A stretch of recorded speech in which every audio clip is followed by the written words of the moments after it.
Era preciosa como una rosa la guaireñita, y la azucena blanca Azucena parecerá, mas con la gracia llena de magia de su sonrisa, siempre la vence la pilarense, mi receda. Dulce de estrella como una estrella la Encarnacena, joya que brilla desde la orilla del Paraná.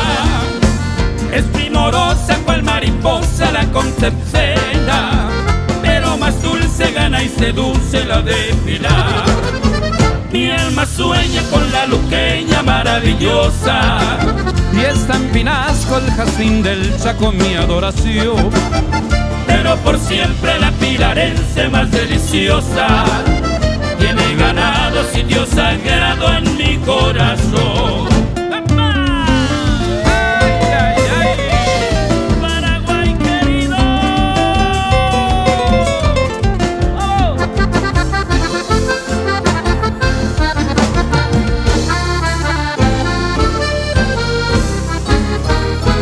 Es mi serena virgen morena la misionense, y la trigueña carapecueña en Burucuyá, pero el orgullo de mi terruño es la pilarense, con los claveles de los vergeles de mi humanidad.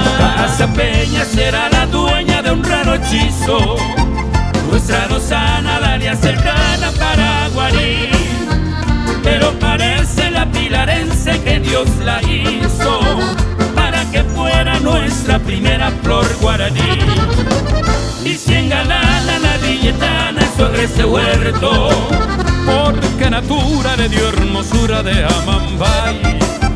la pilarense cuando florece en su bello puerto es la hechicera